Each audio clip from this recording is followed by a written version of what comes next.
설마, 당신은 이 바닥 최고의 거물이 벌벌 떨며 용서를 빌고 있었습니다. 그 앞에 서 있는 건 초라한 행색의 노인 하나뿐이었어요. 도대체 무슨 일이 벌어진 걸까요? 이야기는 한 달 전으로 거슬러 올라갑니다. 시장 골목 구석, 하루 벌어 하루 먹고 사는 노인이 있었어요. 딸에게조차 무시당하며 살아가는 초라한 삶이었죠. 그런데 어느 날 딸에게 끔찍한 일이 닥쳤습니다. 그 순간 노인의 눈빛이 달라졌어요. 30년간 감춰왔던 무언가가 깨어나기 시작했습니다. 12월의 매서운 바람이 시장 골목을 휩쓸고 있었습니다. 비닐 천막 아래 한 노인이 웅크린 채 앉아 있었어요. 이름은 정혜수, 올해로 68이 되었습니다. 혜수의 손은 쉬지 않았어요. 낡은 숫돌 위에서 칼날이 쓱쓱 소리를 냈습니다. 그 손등은 갈라질 대로 갈라져 있었어요. 손가락 마디마다 동상 자국이 선명했죠. 차가운 바람이 불 때마다 온몸이 움츠러들었지만 혜수는 이를 악물고 칼을 갈았습니다. 어르신, 이 칼 좀 봐주세요. 젊은 아주머니가 부엌칼 두 자루를 내밀었어요. 혜수는 얼른 허리를 굽혔습니다. 예, 금방 해드릴게요. 고맙습니다. 그의 목소리는 작고 낮았어요. 마치 세상에 미안한 사람처럼요. 칼날이 숫돌 위를 미끄러졌습니다. 혜수의 손놀림은 놀라울 정도로 빠르고 정교했어요. 칼날의 각도를 정확히 맞추고 힘의 강약을 자유자재로 조절했죠. 마치 평생을 칼과 함께한 사람처럼, 아니 그보다 훨씬 더한 무언가가 느껴졌습니다. 아주머니가 눈을 동그랗게 떴어요. 어머, 영감님, 젊어서 칼 쓰는 일 하셨어요? 손놀림이 보통이 아닌데요. 순간 혜수의 손이 멈췄습니다. 아주 짧은 순간이었어요. 그의 눈에 뭔가가 스쳐 지나갔죠. 오래전 묻어둔 기억이 떠오르는 것 같았습니다. 하지만 곧 다시 허리를 굽히며 웃었어요. 에이, 무슨요. 그냥 오래해서 그래요. 그 웃음은 어딘가 쓸쓸해 보였습니다. 칼 한 자루에 3,000원. 하루 종일 손이 떨리도록 일해도 2만 원을 벌기 어려웠어요. 손님이 없는 날이면 10,000원도 못 벌었습니다. 하지만 혜수는 불평 한마디 하지 않았어요. 그저 묵묵히 칼을 갈았습니다. 정오가 되자 혜수는 자리에서 일어났어요. 굽은 허리를 펴려 했지만 쉽지 않았습니다. 뼈마디가 삐걱거리는 것 같았죠. 그의 발걸음은 시장 안쪽으로 향했어요. 하은이네 족발이라는 작은 간판이 보였습니다. 딸 하은이 운영하는 가게였죠. 혜수의 발걸음이 점점 무거워졌어요. 마치 빚쟁이 집에 가는 사람처럼요. 아니, 어쩌면 그보다 더했습니다. 가슴 한구석이 조여왔어요.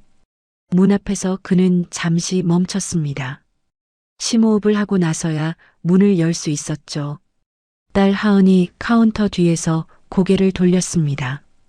35살 어머니를 닮아 단정한 이목구비를 가졌지만 눈빛은 차가웠어요. 혜수를 보는 그 눈에는 아무런 반가움이 없었습니다. 앉아요. 그게 전부였어요.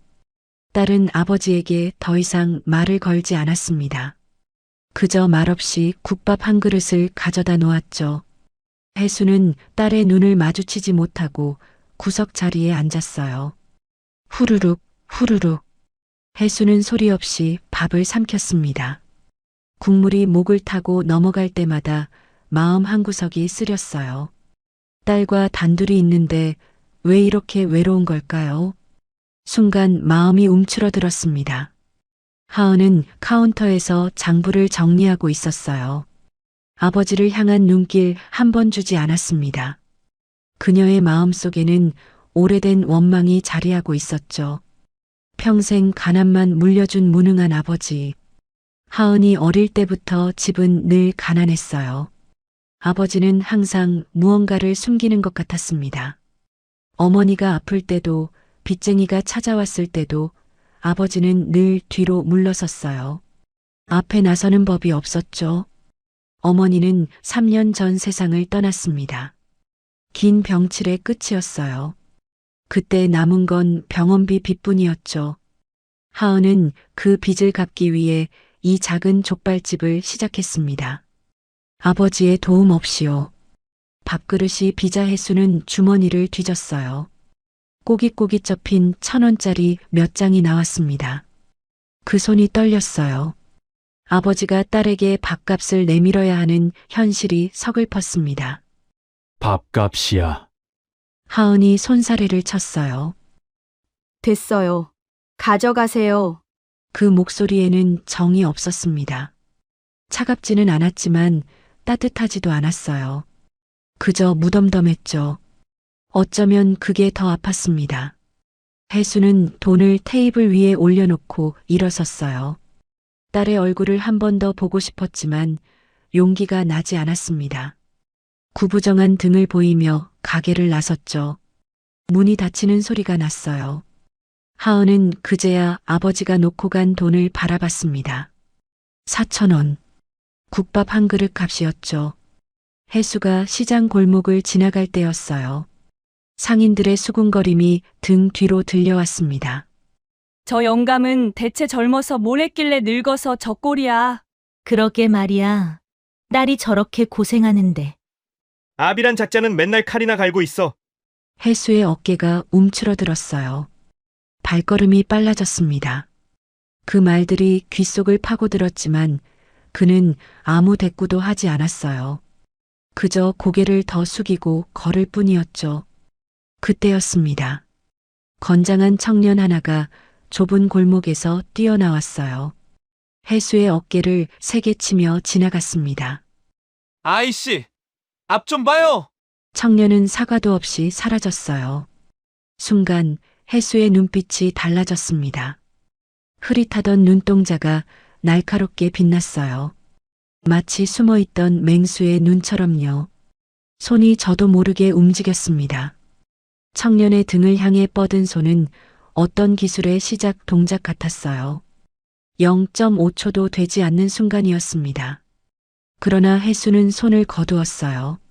눈빛도 다시 흐릿해졌습니다. 아무 일도 없었다는 듯이 터덜터덜 걸음을 옮겼죠. 주변 사람들은 아무도 눈치채지 못했습니다. 자리로 돌아온 혜수는 다시 칼을 들었어요. 쓱, 쓱, 쓱. 숫돌 위에서 칼날이 소리를 냈습니다. 석양빛이 시장 골목으로 스며들었어요. 붉은 빛이 칼날에 반사되어 혜수의 얼굴을 비쳤습니다. 그 순간 혜수의 눈에서 무언가가 보였어요. 평범한 노인에게서는 절대 볼 수 없는 것이었습니다. 깊고 어두운 무언가, 오래전 묻어둔 무언가가 그 눈 속에 잠들어 있었죠. 혜수의 입술이 움직였어요. 아주 작은 소리로 중얼거렸습니다. 오늘도 무사히 지나갔다. 그의 왼손 약지에는 희미한 자국이 있었어요. 반지를 끼던 자리였습니다.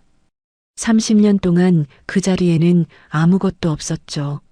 하지만 손가락은 여전히 그 반지를 기억하고 있었습니다. 며칠 뒤 시장에 불길한 기운이 감돌았습니다. 시장 입구에 검은 외제차 3대가 멈춰 섰어요. 차 문이 열리자 검은 양복을 입은 사내들이 우르르 쏟아져 나왔습니다. 시장 상인들의 얼굴이 순식간에 굳어졌어요. 본능적으로 알 수 있었죠. 저들은 보통 사람들이 아니라는 것을요. 그 무리의 선두에 한 남자가 서 있었습니다. 기름기 흐르는 머리카락, 뱀처럼 가늘게 찢어진 눈. 그의 이름은 황태준. 사람들은 그를 살무사라고 불렀어요. 사채업과 불법 도박장을 운영하며 이 구역을 소나기에 넣으려는 자였죠. 살무사의 입꼬리가 비틀어졌습니다. 자, 가자. 그의 발걸음은 곧장 하은이네 족발을 향했어요. 가게 안에서 하은은 점심 준비를 하고 있었습니다. 문이 벌컥 열리는 소리에 고개를 들었죠. 검은 양복의 사내들이 가게 안으로 밀려 들어왔어요. 하은의 얼굴에서 핏기가 빠졌습니다. 살무사가 천천히 다가왔어요. 의자를 끌어당겨 앉더니 다리를 꼬았습니다.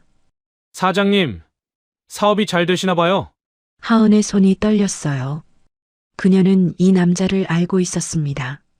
3년 전 어머니 병원비로 빌린 5천만 원. 그 돈이 이자가 불어 3억이 되어 있었죠. 그런데 빚은 언제 갚으실 건지? 살무사의 목소리는 부드러웠어요. 하지만 그 부드러움이 오히려 더 무서웠습니다. 조금만 더 시간을 주세요. 하은이 떨리는 목소리로 애원했어요. 매달 조금씩이라도 갚고 있잖아요. 제발. 살무사가 피식 웃었습니다. 사장님, 난 참을성이 없는 사람이에요. 그리고 솔직히 말하면 난 돈보다 이 가게가 더 마음에 들거든요. 그의 진짜 목적이 드러났어요.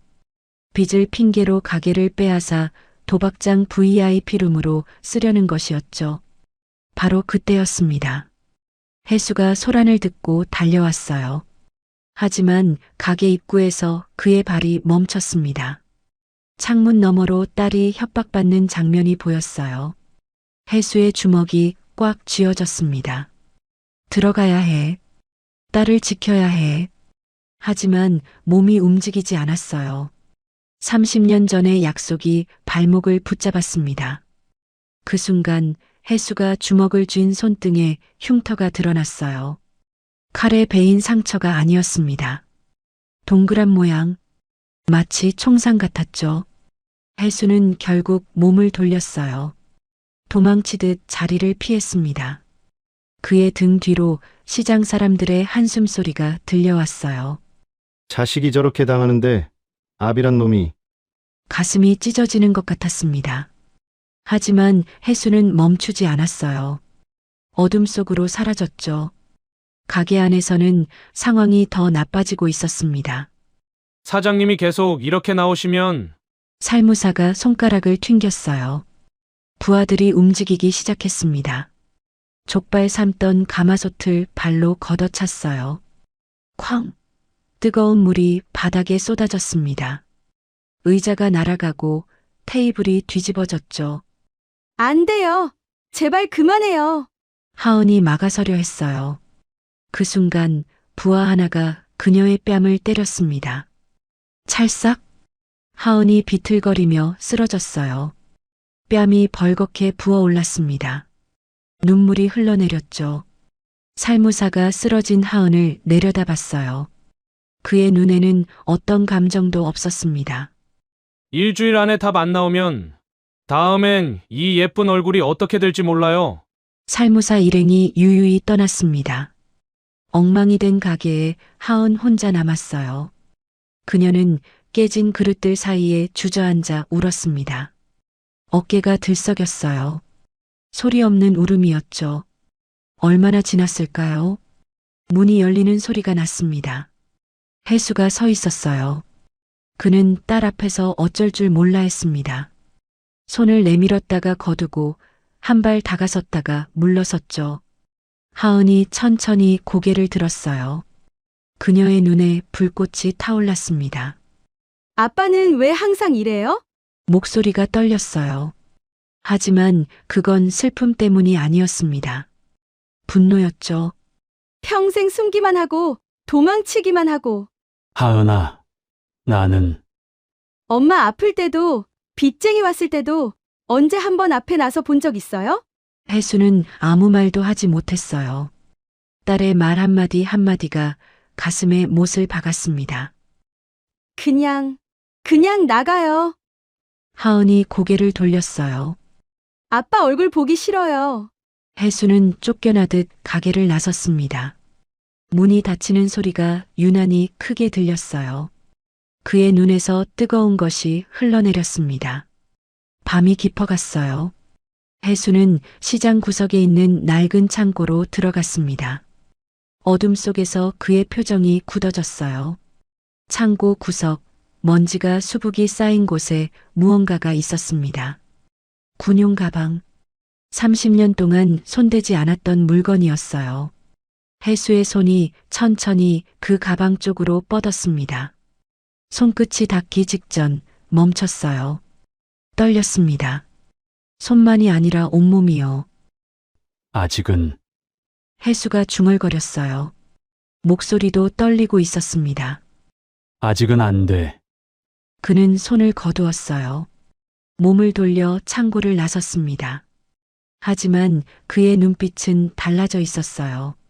흐릿하던 눈동자 깊은 곳에서 무언가가 꿈틀거리고 있었죠. 독수리가 잠에서 깨어나려 하고 있었습니다. 일주일이 지났습니다. 살무사 일당이 다시 나타났어요. 이번에는 부하가 2배로 늘어나 있었습니다. 쇠파이프와 강목을 든 험악한 무리였죠. 그들의 눈에는 살기가 서려 있었어요. 살무사가 가게 문을 발로 걷어찼습니다. 시간 줬는데 답이 없네. 하은이 뒤로 물러섰어요. 온몸이 떨렸습니다. 제발, 조금만 더. 시간은 끝났어. 이제 몸으로 갚아야겠어. 부하들이 우르르 달려들었습니다. 하은이 필사적으로 저항했지만 역부족이었어요. 그녀의 팔이 뒤로 꺾였습니다. 비명이 터져 나왔죠. 그때 끔찍한 일이 벌어졌어요. 부하 하나가 펄펄 끓는 족발 삶는 물을 발로 걷어찼습니다. 뜨거운 물이 하은의 팔과 어깨에 튀었어요. 이야! 살이 타는 듯한 고통이었습니다. 하은이 바닥에 쓰러졌어요. 하지만 악몽은 끝나지 않았습니다. 살무사가 직접 쇠파이프를 들었어요. 천천히 다가왔죠. 이래도 돈 없다고 할래? 쇠파이프가 하은의 손목을 내려쳤습니다. 아! 뼈가 꺾이는 소리가 시장 골목까지 울렸어요. 하은의 입에서 비명조차 나오지 않았습니다. 너무 큰 고통에 목소리마저 잃어버린 거죠. 다음엔 달이야. 살무사가 비웃으며 돌아섰어요. 일당이 유유히 떠났습니다. 가게 바닥에는 피투성이가 된 하은만 남았어요. 해수는 뒤늦게 소식을 들었습니다. 미친 듯이 달렸어요. 숨이 턱까지 차올랐지만 멈출 수 없었습니다. 시장 골목을 지나 족발집 앞에 도착했을 때 구급차가 떠나는 중이었어요. 하은아, 해수가 구급차를 쫓아갔습니다. 병원 응급실에 도착했을 때 딸은 수술실로 들어가고 있었어요. 깁스와 붕대로 감싼 팔 화상으로 벌겋게 부은 피부. 해수의 다리에서 힘이 빠졌습니다. 몇 시간이 지났어요. 해수는 병실 침대 곁에 서 있었습니다. 마취에서 깨어난 하은이 천천히 눈을 떴어요. 흐릿한 눈동자가 아버지를 향했습니다. 아빠, 해수의 가슴이 무너져 내렸어요. 딸의 다음 말을 듣기가 두려웠습니다. 이번에도 도망쳤어요? 해수는 대답하지 못했어요. 고개를 떨구었습니다. 눈물이 볼을 타고 흘러내렸죠. 하은이 고개를 돌렸어요. 더 이상 아버지를 보지 않았습니다. 밤이 깊어갔어요. 해수는 병원 복도에 홀로 앉아 있었습니다. 차가운 의자가 등을 파고들었지만 느껴지지 않았어요. 머릿속에는 30년 전의 기억이 떠올랐습니다. 그때도 병원이었어요. 젊은 해수가 피투성이 손을 씻고 있었습니다. 옆 병상에는 아내가 누워 있었어요. 난치병으로 쇠약해진 모습이었죠. 해수는 아내의 손을 잡았습니다. 여보, 약속해줘요. 아내의 목소리가 떨렸어요. 다시는 그 손에 피를 묻히지 않겠다고. 여보, 우리 하은이가 아빠 손이 무섭다고 하잖아요. 아내의 눈에서 눈물이 흘렀습니다. 이제 그만해요. 제발. 해수는 아내의 손을 꼭 쥐었어요. 그래, 약속할게. 다시는 안 그럴게. 그게 아내와의 마지막 약속이었습니다. 현재로 돌아왔어요. 해수의 눈에서 눈물이 흘렀습니다. 30년 동안 지켜온 약속이었어요. 하지만 지금 그 약속이 딸을 지키지 못하게 만들었습니다. 새벽이 되었어요. 혜수는 시장 창고로 향했습니다. 발걸음이 무거웠지만 단호했어요. 창고 문을 열고 들어갔습니다. 어둠 속에서 군용 가방이 보였어요. 30년간 손대지 않았던 물건이었습니다. 혜수는 천천히 다가갔어요. 먼지를 털어내고 지퍼를 열었습니다. 손이 떨렸죠. 가방 안에는 여러 물건이 있었어요. 검은 전투복, 군용 접이식 나이프, 암호가 적힌 가죽 수첩, 그리고 독수리 문양이 새겨진 반지가 있었습니다. 혜수는 가방 바닥에서 사진 한 장을 꺼냈어요. 검은 복면을 쓴 남자들 사이에 젊은 혜수가 서 있었습니다. 배경은 어딘가의 정글이었어요. 손에는 피 묻은 나이프가 들려 있었죠. 사진 뒷면에 적힌 문구를 읽었습니다. 독수리팀 1987년 특수작전 완수. 혜수의 눈빛이 달라졌어요.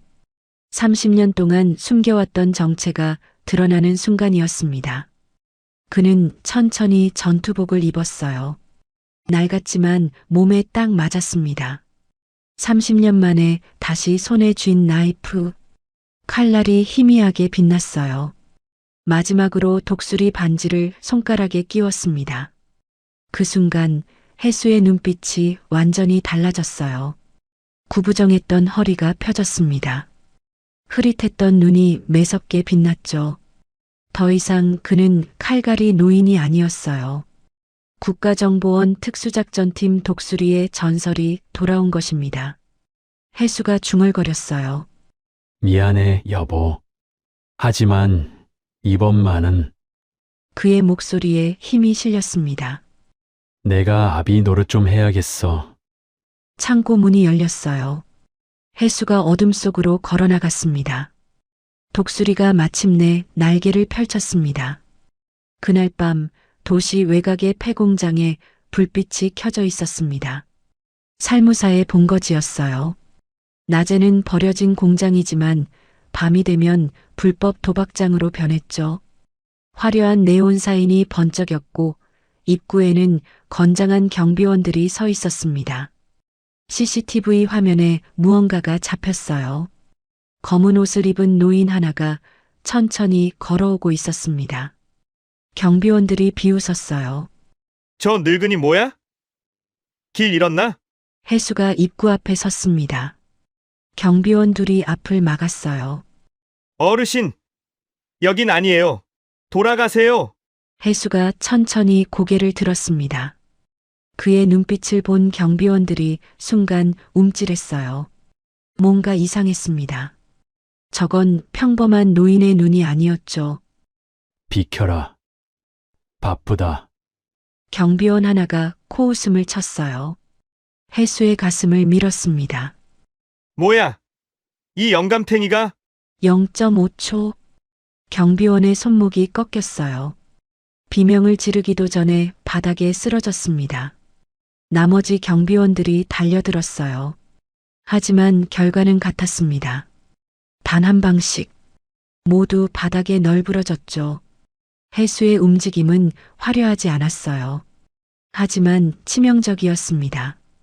급소만 정확히 노렸죠. 혜수가 건물 안으로 들어갔습니다. 그 순간 건물 전체의 전기가 나갔어요.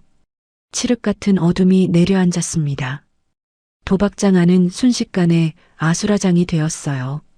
손전등을 켜는 사람, 비명을 지르는 사람, 도망치려는 사람들로 뒤엉켰죠. 그리고 어둠 속에서 비명이 울렸습니다. 으악! 뭐야, 뭐가? CCTV 적외선 카메라에 잡힌 것은 쓰러지는 부하들 뿐이었어요. 공격하는 사람은 보이지 않았습니다. 마치 유령처럼 움직였죠. 손전등을 켠 부하가 주위를 비췄어요. 그가 본 광경은 충격적이었습니다. 동료들이 모두 바닥에 널브러져 있었죠. 하지만 이상한 점이 있었어요. 피가 없었습니다. 모두 의식만 잃은 상태였어요.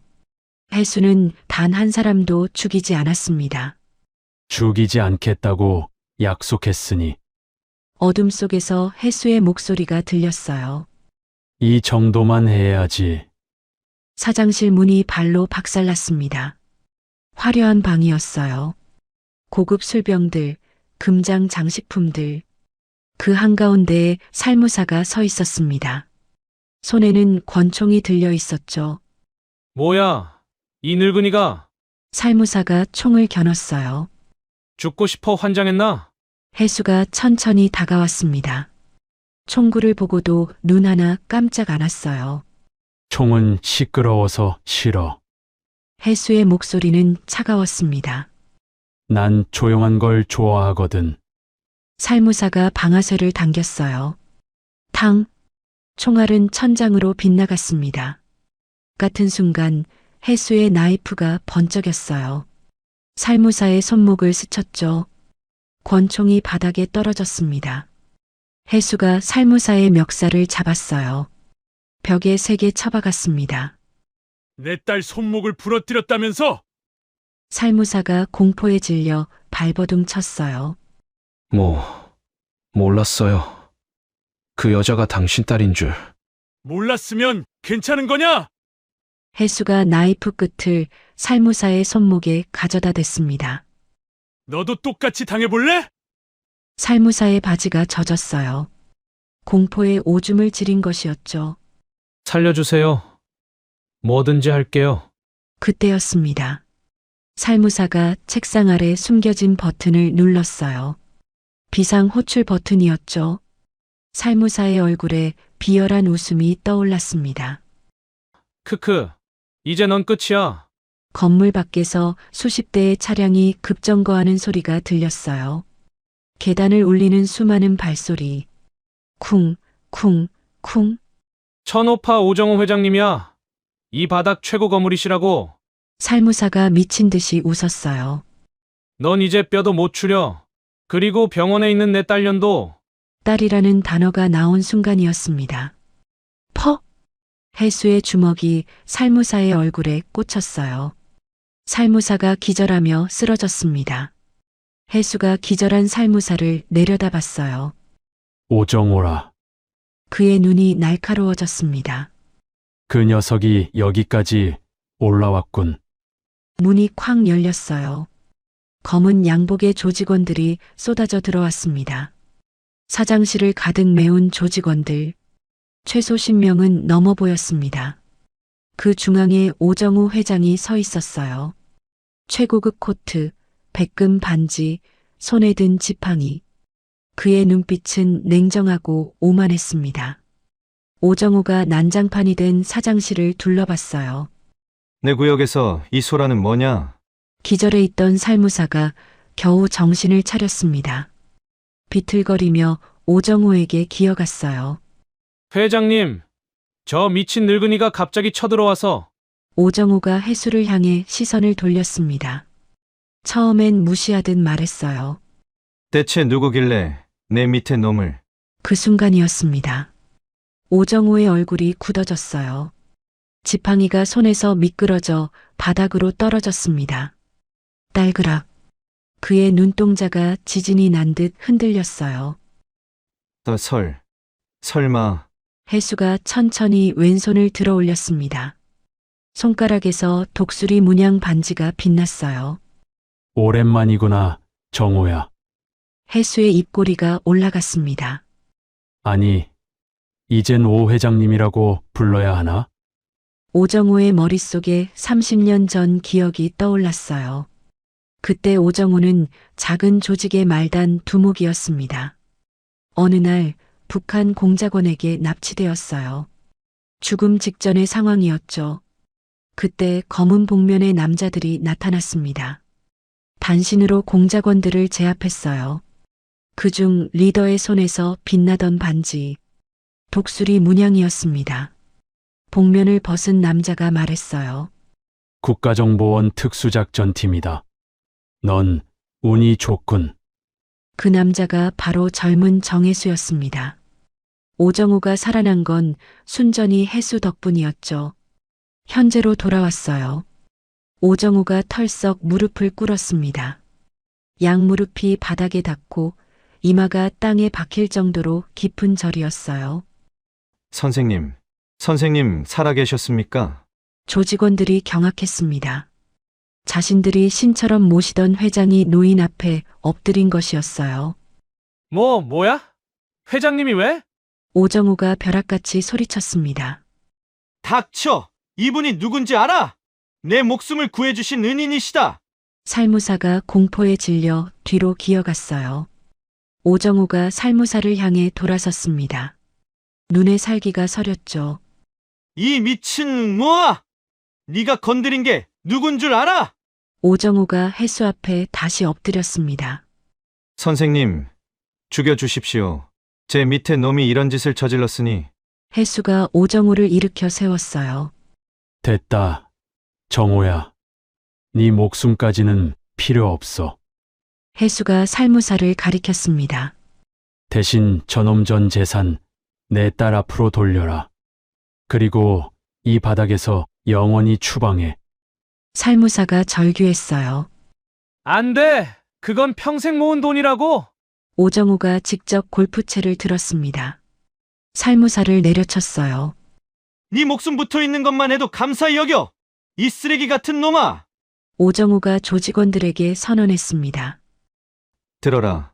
이분은 과거 국가정보원 독수리 작전팀의 전설이시다. 조직원들의 눈이 커졌어요. 30년 전 우리나라를 위해 목숨 걸고 싸우신 진짜 영웅이야. 오정우의 목소리가 높아졌습니다. 오늘 이후 이분과 이분의 가족에게 손끝 하나 되는 놈은 내가 직접 처리한다. 조직원 전원이 일제히 허리를 90도로 숙였어요. 혜수가 피식 웃었습니다. 그만해라. 난 그냥 칼 가는 노인이야. 몇 달 뒤 따스한 봄바람이 부는 시장 골목이었습니다. 하은이네 족발이 새롭게 단장했어요. 손님들로 북적였습니다. 깁스를 푼 하은이 환하게 웃으며 손님을 맞이했어요. 가게 앞을 지나는 검은 양복의 사내들이 슬쩍 고개를 숙이고 지나갔습니다. 시장 구석 혜수는 여전히 칼을 갈고 있었어요. 예전과 다를 바 없는 모습이었습니다. 낡은 옷, 굽은 허리. 하지만 그를 바라보는 사람들의 눈빛이 달라졌어요. 저 영감님, 뭔가 있는 분 같아. 그러게, 요즘 깡패들이 인사하고 지나가던데. 그때 꼬마 아이가 굴러온 공을 쫓아왔어요. 혜수 앞에서 멈췄습니다. 할아버지가 옛날에 엄청 대단한 비밀 요원이었다면서요?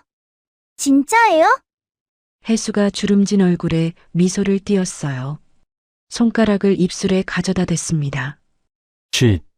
그건 비밀이란다. 할아버지는 그냥 칼 가는 사람이야. 다시 숫돌 위에서 칼을 가는 혜수. 석양빛이 칼날에 반사되어 그의 눈을 비쳤습니다. 그 눈 속에는 여전히 독수리의 날카로움이 잠들어 있었어요. 진정한 영웅은 망토를 두르고 하늘을 나는 사람이 아닙니다. 사랑하는 사람을 지키기 위해 기꺼이 가장 낮은 곳에서 자신의 자리를 지키는 사람. 그것이 바로 영웅이에요. 오늘도 시장 골목의 전설, 칼갈이 혜수의 하루는 평범하게, 그러나 위대하게 저물어갑니다. 세상이 알아주지 않아도 묵묵히 자신의 자리를 지키는 모든 분들이 진정한 영웅입니다. 이 이야기가 마음에 드셨다면 좋아요와 구독으로 응원해주세요. 추운 겨울 날씨에 오늘 하루도 고생 많으셨습니다. 더 따뜻한 이야기로 돌아오겠습니다.